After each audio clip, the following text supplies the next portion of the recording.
Les valeurs RDCN, une des émissions où on a valeurs politiques et la République démocratique du Congo, et qu'on dénoncera toutes sortes des anti-valeurs. Oui, qui est cible, ça sera plus jeunesse et silencieux, on a besoin d'apprendre tous les jours parce qu'il y a une mission, il y a encadrer jeunesse, toute génération, et il y a na simanaye. Na numéro politique, tu as mis pour Nabino, peut par rapport il y a un de grands, opposant à la République démocratique du Congo, na kombo ya Valentin Mubake, Ouazali conseiller politique, il y a Etienne Tshisekedi wa Mulumba, paix à son âme, récemment, il y a de cela 6-7 mois passés, et ce qu'il y a une matinée politique moko a sali mise au point par rapport à l'actualité politique qui préoccupait la République démocratique du Congo. De part et d'autre, tu as dit que l'accord est à 31 décembre, et c'est que non, Joseph Kabila Kabange a signé, qu'on a revenir les sous-soutés, à faire ce référendum, à réviser la constitution, et à postuler les sous-soutés. Dans la partie Moussoussou, CENI a organisé l'élection selon les délais. Donc, d'ici au plus tard, le 31 décembre, a organisé l'élection. Mais récemment, on a débauchage de Salemi, rassemblement au Salemi qui a une vision. Il y a Etienne Tshisekedi à Mulumba et qui a posé problème et commis Biteni Misatu. Donc, rassemblement à Sami Badibanga, rassemblement il y a Félix Tshisekedi à 11 mairie, il y a Etienne Niemoko, rassemblement il y a Bruno Tchiba, la première ministre, on n'arrive pas à comprendre, mais moi, Etienne Tshisekedi, Batouandou craché, l'icône pendant que, d'une manière officielle, Ndeko Oyo a condamné Mouté. En dehors de ça, les Gamazo repèsent à Kokoso et Zali, est-ce que l'élection est Gozalate ou Gozalate? Valentin Moubaka lobby, parce que le chef de l'État Salaki, discours moro d'une manière officielle à Kolobake, a prometaka na peuple congolais l'élection T. Et puis président Asseni à l'équipe de la chaîne internationale a lobby que il n'y a pas moyen il y a organiser l'élection selon les délais après ça qui va raison et après ça qui mais est-ce qu'Azan a raison il y a repé ça va raison en dehors de ça IDP c'est Koti Kokoso IDP c'est comme il y a Chibala IDP c'est comme il y a Félix Tshisekedi IDP c'est comme il y a Valentin Mubake mais Valentin Mubake, tozui temps, il y a royo kaye na matinée politique nae, azui ba élément au union sur notre côté ngela problème il y a bakor il y a 31 décembre électoral, azui problème il y a crise politique qu'on préoccupe la République démocratique du Congo, a pesi point de vue nae mais nga na rosa la commentaire mingité, na pesi maloba, topé na pesi occasion pa ya réalisateur na biso Mwana Mboka King Dadi Kusaka a présenté l'élément au bon tokozanga on peut te conclure c'est parti.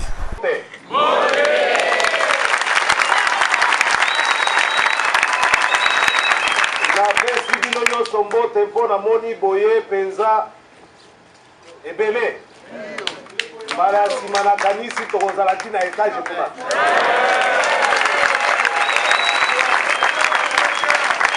awa baaktivité na biso awa na makambo oyo mazali koleka awa ndenge toti koyoka ekozala awa nde motema ya UDPS.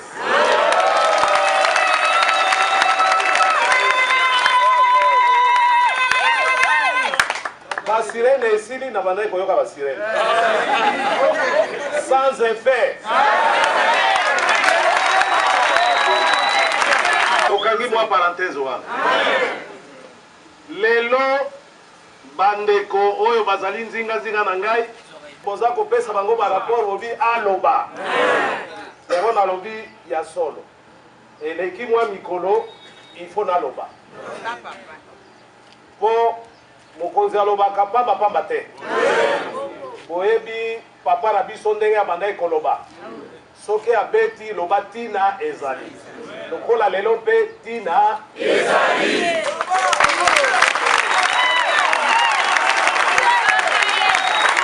tobandi lelo tobandi na makambo ndenge président fédéral wanja lobi ya mboka nsima na yango tokokamata makambo etali parti na biso zali kokende mabe soki mboka na biso ezalaka nzete mbesi ekweya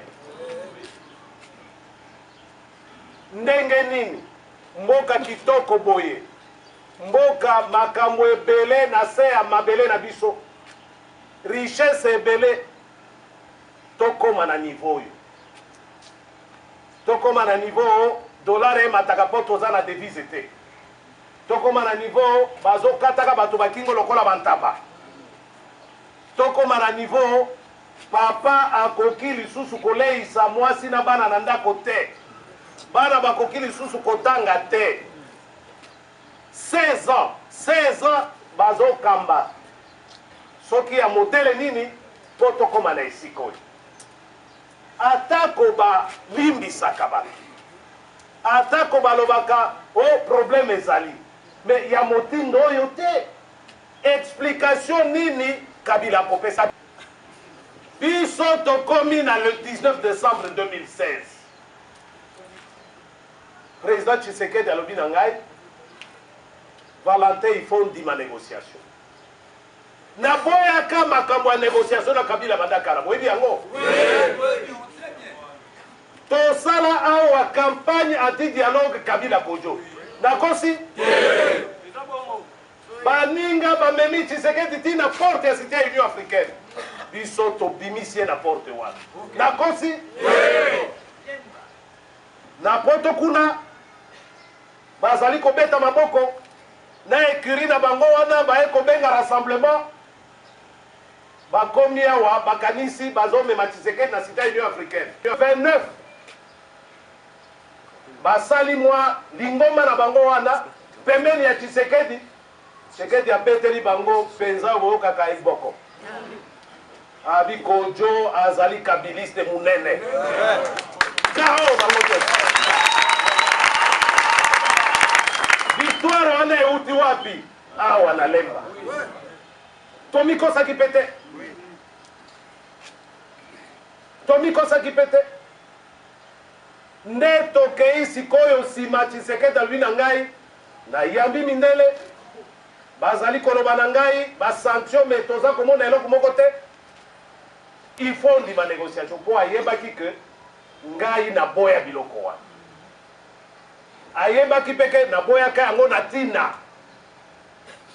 mais devant les circonstances alobi na ngai 19 septembre tosali meeting 19 octobre novembre bato bakufi Congo mobile tokomanda kokontaka bamort te ça devient irresponsable de notre part po bapartenaire na biso kaka sanction eloko moko te en fait bapesi biso message nous sommes incapables de chasser Kabila par la rue maloba Tshisekedi yango wana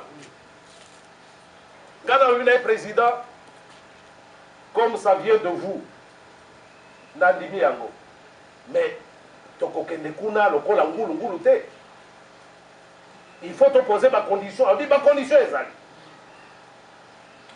nde oyo nyonso boyokaki Kabila tokopesa ye mbula bo pas plus d'un jour ane oyo mais tokobotola ye gestion nde o primature wana leur boyokaka l'esprit et la lettre de l'accord na likambo wana si oyo biso bakongole tomoni po tondima lisusu Kabila atikala mokonzi ya mboka oyo aboyi koorganize élection na 2016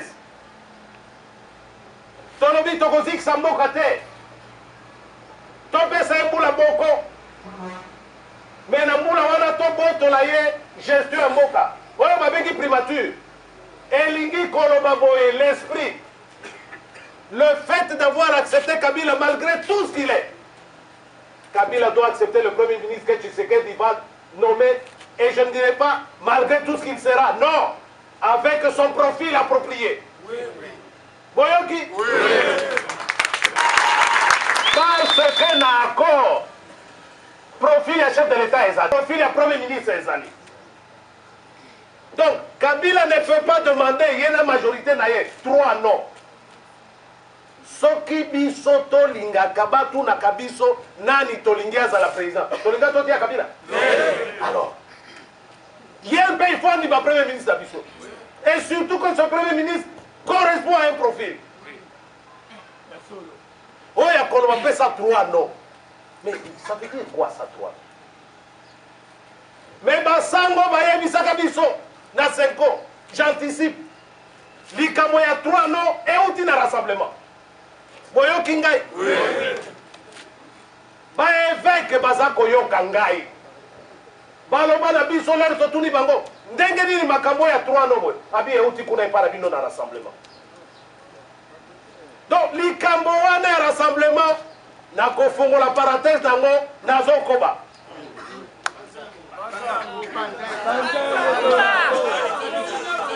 condition ya mibale wana ya misato na période oyo constitutionnelle soit par voie parlementaire soit par voie référendaire tokanga porte wana ni par voie référendaire ni par voie parlementaire tokanga porte wana toye koloba lisusu condition oyo ekose matérialiser na accord po bato bayebaki te eutaki wapi makambo nyonso wana ndenge tosolaka na président Tshisekedi ya misato lokola Kabila alingaka élection te tozalaki na expérience ya 2016 tokoéloigné na processus électoral nde sensa yango wana boza koyoka me lelo sensa ekomi bulu yeke oyo akamati na ye soki alingi kokamata akamati esika Tshisekedi azalaki président yo banga ta kobanga te yo banga ta kobanga te alors bomoni bacondition nyonso wana tokei kuna na senko tozwi yango me eloko moko ifo boyeba lere tozwi yango boyokaki balobi bakosigné avec réserve sous réserve boyokaki yango lere tosigné yango Tshisekedi nous a désigné nous personnellement comme premier ministre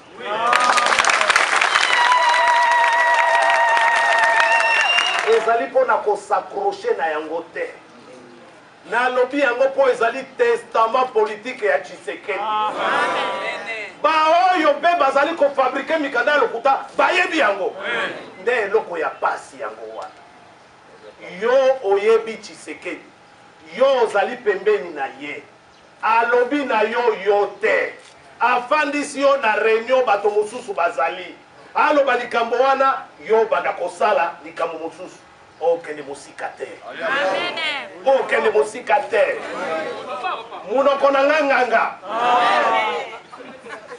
munoko na nganganga parce que Tshisekedi c'est un esprit supérieur tokei na Sun City a désigné ngai vice-président de la République na boyaka yango tongi awa nabimi président ya comité national na appui na ye numéro 2 du parti pendant 5 ans oyebi yango toleki mikolo tokei na congrès 2011 2010 alobi yaka pembeni na ngai conseiller politique na ye oyebi yango tokei na élection nga nazalaka directeur ya campagne na ye te akomi na Kisangani na jet na ye privé atindeli nga jet vide eye kozwa ngawa tocircule na ye Congo mobimba apresente ngai Congo mobimba boyebi yango après élection kala mingi te alobi na ngai tomoni makambo oyo ekomi koya nyamunyamu nde tokei na négociation mais avant ton négociation le 25 novembre tokoba na négociation le 8 décembre naloba 2 semaines après avant toke négociation a signé décision nga nazali coordonnateur principal ya commission chargé ya kosala gouvernement alternatif du parti oyebi yango wana ni premier ministre te ebeti poto mpona nini mpona UDPS il faut boyebaka vérité Kabila a profité na yango mais ye mpe si les chefs de l'état akoki kosala bakopo wana te papa ya libota abongisaka makambo ata bana mibale baza kowelela eloko papa akoloba eloko oyo ezali ya mwana bo ye akoti na kati mpona kosala bajeune na ye 2 postes oyo basango balobi na Kabila yo kamata responsabilité na bango mpe eza engagé wana vous ne pouvez pas donner à une partie à un bourreau à tracer makambo ya victime na ye ils nous doivent une explication les évêques lelo nakolobela yango te mpo nalobelaka bango makambo na Senko dossier eza monene contentieux ya monene lelo nakolobela yango te me bayebaka eloko wana leur responsabilité est engagée dans cette affaire ndenge nini yo okamata dossier ya moto balingi baboma opesi na moto ya koboma ye osala Ponce Pilate. Alors kamata primature na sensa nde bloqué accord sensa yo likambo oyo balobi rassemblement une écurie ya Kabila boyebaka yango. Il a fallu que Tshisekedi meure bango nyonso babimisi mazaka bozomona du vivant de Tshisekedi basali lokola bana malamu. Déjà du vivant de Tshisekedi, Tshisekedi me nomme moi chef de la délégation à Senko. Babaloli yango. Babaloli yango. Ah, avec Moubak ça ne va pas marcher. Mais pour Moubak a kolinga ba kombi na bino wana te. Donc komi kuna na Senko. Moko na bango aye ko présenter biso texte moko boye. Oh, pour être premier ministre, il faut te présenter 3 candidats. J'ai 7 dans un document. Leur natiki bango pour ma commission, tozalaki 16 ekiti 8, leur commission à 5 ekiti 3. Pour eloko moko document anaté. Et vous allez voir la cité à l'Union africaine de Rochola. Parce que l'esprit supérieur à Tshisekedi est allié à moi.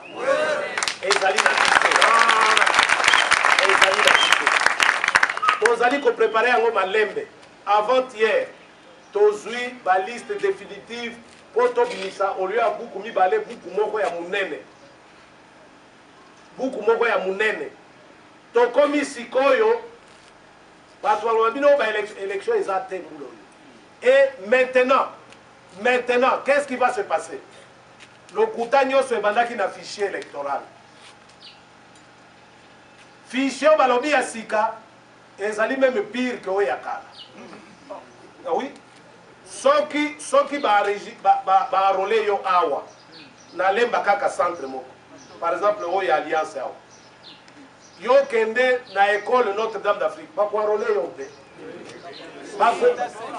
Sikoyo kosala ndenge nini baza kozela bakamata badiskete soki ba DVD soki ba CD nde ekoke na serveur central ekobunga na kati ya nzela.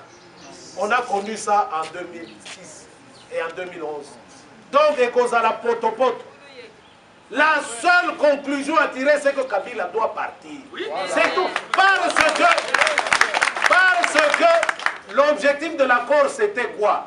À la fin de 2017, élection. Vous êtes? Oui. Et nous, comme ça, ça la union solingi, fanda nayo Kabila, nanga sala no di salera nayo, mais élection en 2017. Ne yango wa. On kokite, on dit ma boke. Solution musu ezate. Boyo kinga malamu. Donc, pas de dialogue exaté. OIF, non, il faut appliquer l'accord. Donc le 31 décembre, Okoya, appliquons l'accord. Dès ma voiture, pour quel résultat? L'accord, c'est dans l'espace, mais aussi dans le temps. Tant et l'équipe 7 mois, il n'y a plus d'accord. Il n'y a pas d'élection en 2007. Donc, Makamonio, Marazal Okuta. En 2017 décembre, Bazo Zelandegeni, répartition des sièges à l'Assemblée nationale en septembre. Répartition des sièges, mais l'élection présidentielle n'a pas besoin de répartition des sièges. Vous voyez qui gagne? Donc ça la vote est à président même na internet biso. Donc senga bino bon voter président na bino. Bozoyo kangai. Oyo wana boko voter nde akoza la président.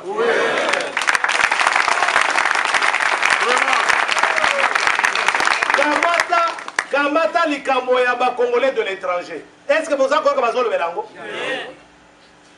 Mais c'est pas possible. Oh, Kamina Sapo, d'accord. Kamina Sapo, en Belgique. Kamina Sapo, aux États-Unis. Tozalina entre 4 millions et 5 millions de Congolais majeurs à l'étranger. Millions. Pour Nini Nangazo Kenenaba, ambassade na biso na étranger kokamata bafiche consulaire oyo ya bacongolais ya bamboka wana acroise bafiche wana na fichier ya état civil ya mboka wana. Par exemple, ngai seni natini bato na Belgique nakomi na ambassade ya Congo ya biso na Belgique bopesa nga liste ya bacongolais bafandaka na Belgique baza nango babimiseli yango. okei sikoyo na ministère ya affaires intérieures belge oyo bazaka na fichier na ordinateur état civil bakamati bakombo ya bato wana bakotisi kuna oyo belge oyo te oyo belge oyo te esili. Même ça ils ne font pas. Po bayebi kuna bato nyonso kuna baza contre. Donc ils ne veulent pas des élections, ils ne veulent pas de changement. tokozela ti mokoni mpo tocomprendre yango.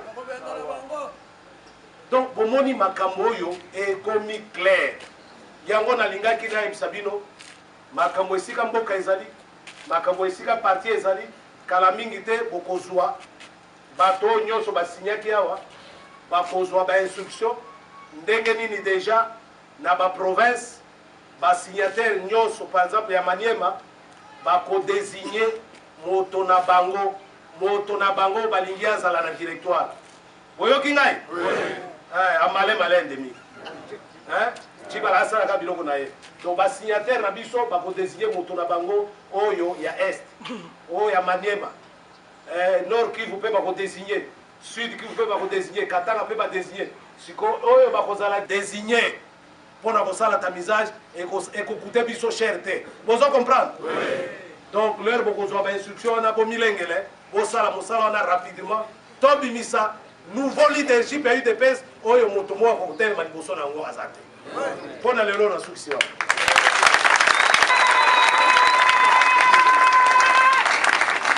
Politique namoni ke makambo ebandaki nde na place wana ezali likambo etali baresultat ya élection ya 2011. Président, je veux savoir clairement qui avait reçu le résultat entre Kabila et Tshisekedi. Ça c'est un. De deux, si Tshisekedi avait réussi, qu'est-ce qui a fait que qui ne prennent pas le pouvoir, qui ne dirigent pas ces pays? Et je crois que c'est à partir de là où nous vivons aujourd'hui ce que nous vivons. Nani a gagné quelle élection entre Tshisekedi na Kabila? Soki to manyoli esika wana te onyo tozo sala pe e comme ba biso na mbeba. Biso to bandaki koloba mikolo nyonso après l'élection il y a 2011. Tshisekedi a gagné les élections. On la main de la français. Ngai nazalaki témoin privilégié. Makambo na moni le na tamboli na ye Congo mobimba jamais natika komona. Jamais. Tokomi na mbandaka sous la pluie. Mbandaka nyoso na balabala. Mbandaka kembe na ndenge moko. Tomane ko sala tokiti awa Kabila yesi manabiso. Ou bien place tokoma ya ye 1 heure avant. Ezalaka bon. Mais bato banda ko kima côté bazolo baba kende baye ko zela Tshisekedi. Makambo na moni na Mbujimai tozaki na ba pilote sud-africain balobi même Mandela salaka boite avion eza kokita omoni ndenge avion e kitaka na tarmac boye premier ate nini touché à sol bato balali na tarmac babina kufa na si Tshisekedi asi ako pilote aza ezaki jet tozomona azali ko freiner mes moyens te bato moto azobima na ete bato bazobima te batanda bima baza kozela biso na shabunda tokei te kamata gemena oyo gemena somo buta isiro tokomi na bunia donc biloko tokutani na yango moto wana balingaka ye babotaka ye. J'étais témoin. Maintenant, kamata rapport, il y a société civile, il y a SADC.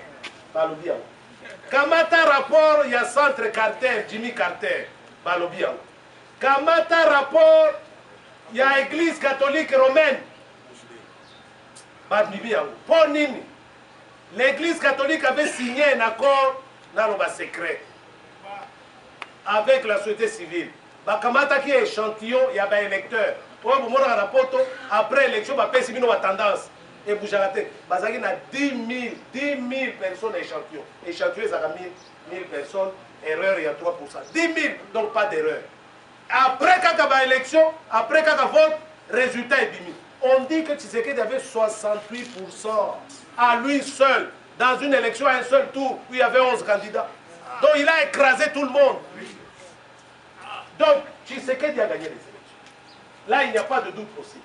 Dès au Zomona, Mika Mamare Kolobana Kabila, au accord d'Addis Abeba, pour Balingi Kaka, Andima, ata arrangement Bokoboy.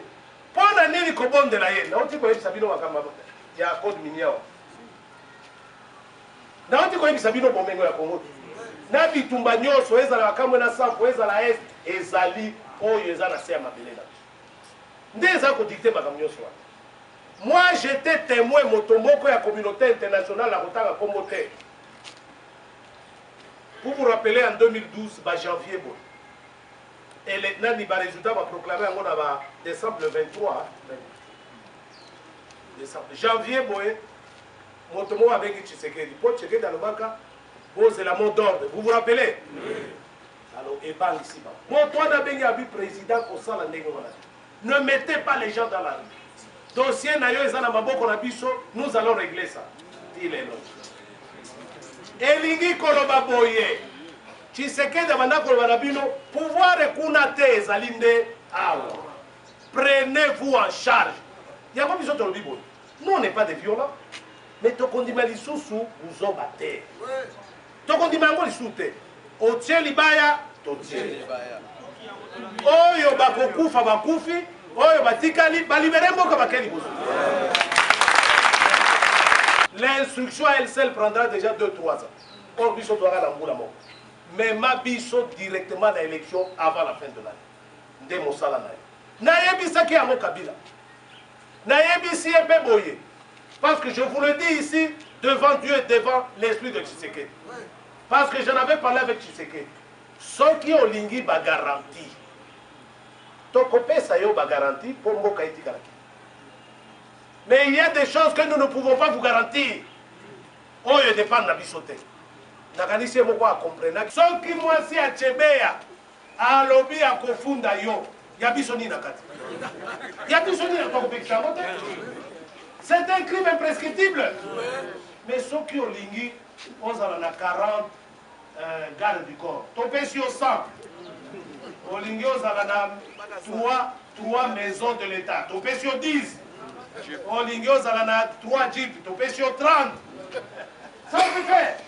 Le pays est riche. Pourvu qu'on dit Kambokoyo. Alors, mais tout ça, il balaye. Mais Tokene Wapi. Il y a un besoin de lui, ma dialogue, les aïsoutés. 50 tika makamwana à 3e dialogue. MONUSCO, communauté internationale, bon tika makamwana application intégrale de l'accord. L'accord n'existe plus. On ne peut plus l'appliquer. Parce que l'appliquer, ça veut dire accompagner Kabila au-delà de 2017. Donc on y va en voter. On est comme Kabila au monde.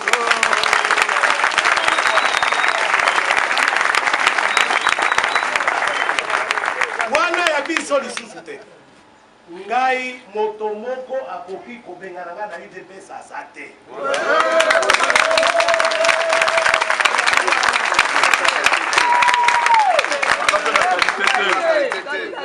Bikambo wana Tshisekedi maladi na poto bapanzaka sango yango. Oyo kaka.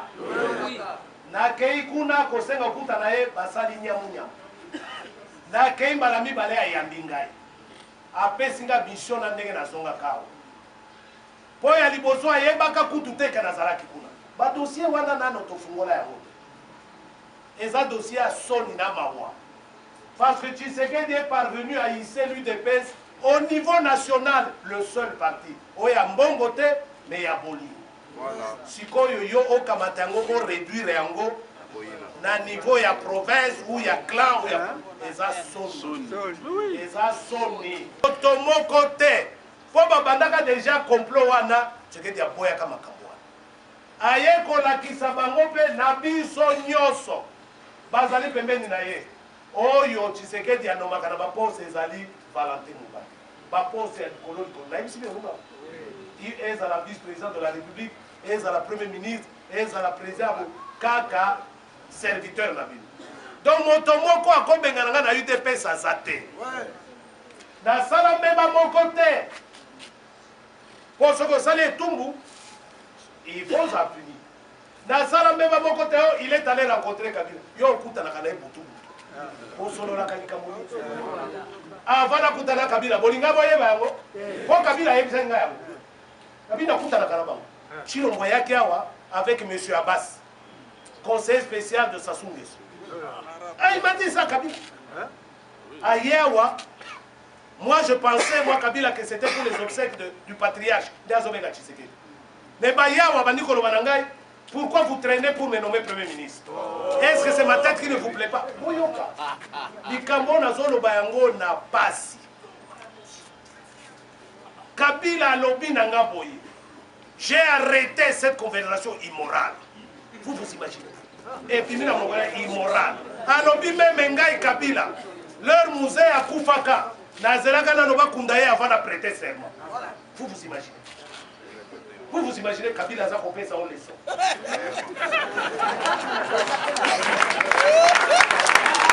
Moto ya kosomba abotama na notaire.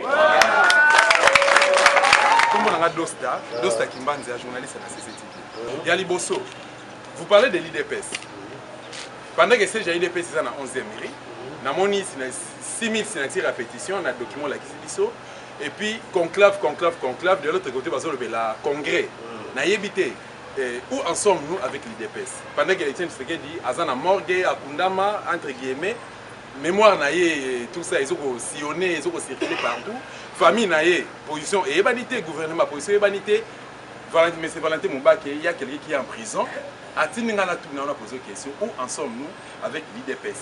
Ça, c'est de 1. De 2, quand est-ce qu'on peut moi, Nanayo, collaborateur Nayo, Félix Antoine Tshilombo Tshisekedi, pour qu'ils fassent ensemble, pour réfléchir, même s'il est dans le mal, étant parent, une expérience politique, oh, vous allez dans la maturité, plutôt bello, vous allez dans oh, approcher, pour y avoir des verres.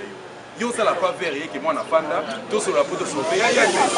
Troisièmement, dans les Inaïba, il y a date à l'essai, où oh, yo, Mwanasemi a lobby que sauvons les Congo par rapport à discours par rapport à discours le peuple congolais tout bengana Kabila tout appliqué article 64. Ne Mwanasemi a lobby que à partir il y a les 7 processus il y a article 64 et bandit. Mais c'est Valentin Mubaki au lobby nini. Et puis les 8, les 9, moi Nanayo Félix Tshilombo a lobby que ville morte. Qu'en pensez-vous? Ah ouais, conclave pour le congrès et comme les loyaux. Le siège à partir de Limité. Siège qui serait de mais le parti, ce n'est pas le siège. Le parti est allé esprit aux Afro-Mona. Bato Bazali Nakimbu. Bayaka na Limité. Bato Bazala Bongandanga. Bayaka na Limité. Statut na biso et autorisé Motomo côté à l'Obalelo, il y a des présidents de l'IDPS. Exact. Yango biso tolobi boepo lobi conclave. Lobi congrès. Motomoko akoki komema biso na congrès statutairement azate. Celui qui convoque le congrès, je dis convoquer, c'est le président du parti. Nous n'avons pas de président. La seule formule, c'est celle qui a été utilisée par Papa Nabiso, ma fondateur na 94, conclave et abonné. Depuis ça, nous allons préparer conclave. Donc, quand on peut, Chibala Ibi, Idewana, Abimisi conclave dans des guerres désordre. Ton obi na ba Congolais ou ba membre de l'UDPS, conclave ya Chibala eza conclave ya Kabila. Pour nini? Biso tolingi tokutana. To remplacer Papa Nabiso depuis ya kufa na notre remplaçant était. Elingi kolba tolingi to tia ordre. Totel Misaï de PES et affronter pouvoir aux Akonyoko la Congolais. Chiba Nazana Kabila esika moko. Y'a kolinga kuta na biso pour combattre Kabila oh bazana esika moko. Donc conclave on a chiba les conclave ya Kabila ya pouvoir. Et concerné UDPS c'était. Biso tozali ko préparer conclave ya so. To sengi na ba congolais na biso, to si to joui plus de 6000 signatures à l'intérieur ou à l'extérieur pesa koya batienga ba na ba email awa. To kobengisa ba oyo nyoso. Babandai ko reconnaître Tshisekedi président na bango. Mokolo Tshisekedi akufaka le 1er février 2017. Des points de repère. Oyo nyoso abanda ko reconnaître Tshisekedi comme président na ye. Pe Tshisekedi abanda ko reconnaître comme cadre ou bien membre na ye. Il a droit de venir au pouvoir. Pour tolingi to remplacer de Tshisekedi. Tolingi osala ba réunification te. Papa akufi na ndako kende kobengisa ba voisin po boyo kana nani akokonza bino après mort ya papa. Bino bana ya ndako nani. Espace Congo, Bandundu, Bas-Congo, Léopoldville, Motomoko. Swahili, Nord Kivu, Sud Kivu, Maniema, Katanga, Motomoko. 4 personnes qui vont couvrir l'espace géographique et géostratégique du Congo dans la sérénité, collégialement, pour tous se préparer dans le congrès, tous se préparer pour affronter le pouvoir où ils ont connu. Ma bénine est salua. Yo siko soke obo yango, yo lingi nini. Donc, les autres profitent. Ils ont profité de G7, ils ont profité de pouvoir. Alors, ils ont dit que nous avons nana, moi, nangai, leki nangai, nayo kaki buri moko so courir awa. O to kutani, kachilongo. O to si to yokani, abo kaki yango. Na kutani na ete. Et je lui demande, contrairement à Nego Lobakiwa. Ayawa, Aya est pas grand frère. Aya, nazo zelaï. Ata lobby Ayawa, sans protocole. Nayo kabaïti na chino est à la porte, à Kokota.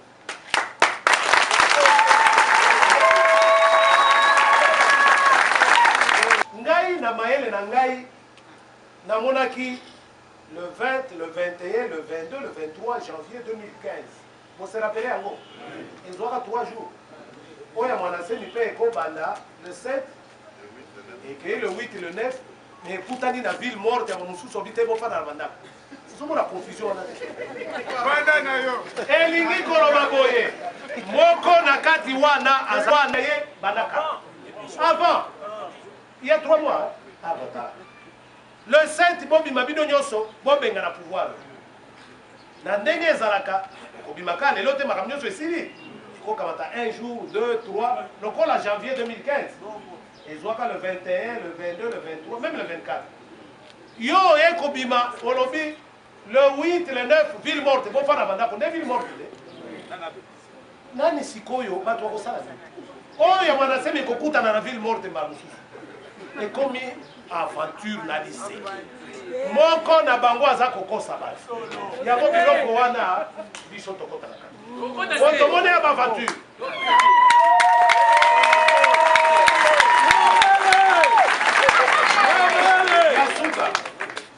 Biso tolobi boye. Nous n'avons plus rien à voir avec Kabila na accord. Pour accord, ici est Koufa. Rassemblement peut Koufa pour Tshisekedi à Koufa. C'était un rassemblement autour de la personne de Tshisekedi. Bati Kapé Koim Sabiso, application intégrale de l'accord, parce que l'accord n'existe plus. Donc, comme le 31 décembre, appliquer l'accord. Et Zaliba politique et accompagner Kabila au-delà de 2017. Biloko wana et Talibiso est soutenu. Les Congolais, par notre bouche, doivent se prendre en charge. Oyo nyonso akokeleko pesa poids na pouvoir oyo. Oyo nyonso akokeleko pesa poids pour pouvoir oyo continuer. Aokene musika te. Munoko na nganga.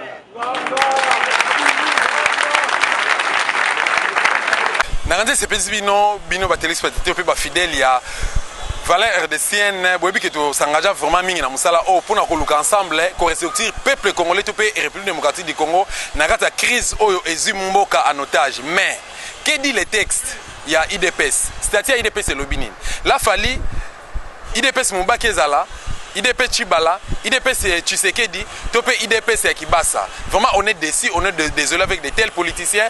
Et c'est ça là, pas si pour l'avenir politique de la République démocratique du Congo. Ils ont interpellé toujours la conscience, il y a population, bah démarche au Topé bah vision oyo ya parti politique oyo mpo na ngai ezolobela ngai eloko moko te. Donc parce que Congo eza na problème, il faut tobosana ba parti politique na biso, MLC, UDPS, UNC, SID et autres. Total nanu intérêt ya mboka tous ensemble, tout ça intérêt ya mboka, ba politicien na biso botika ba ventire bozo ko sala na butu na moyo boza ba politicien na pour le compte de l'opposition vous défendez plutôt les peuples et na butu boké ko na pouvoir pour distraire la population. Tout le monde a bino na ba restaurant, tout le monde a bino na ba flat, tout le monde a bino na ba réunion, tout le monde a bino na ba butu na banzela malamu te. Alors ezo sala ma la mu mingi de biso sala kaka musala oyo to s'engager nango na pesi nazo profiter déjà na pesa merci na Keti ya trading investissement de Kampala, merci na Marimour Masela, merci na réalisateur Nangai Dadi Kusaka, merci na MC Mbi na ngama montage, merci na bino so ba télé spectateur na biso topé na ba onion so bo bino so bo benga topé bo komela biso, merci na fidélité na bino, merci na DG na biso qui tout Stéphane Olento, merci na bino so na kutana bino mbala sima, bye bye.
Bienvenue amis fidèles téléspectateurs, votre précise émission de valeurs RDCM, comme vous le savez, celle qui a l'objectif de promouvoir les valeurs politiques, culturelles, musicales, sportives et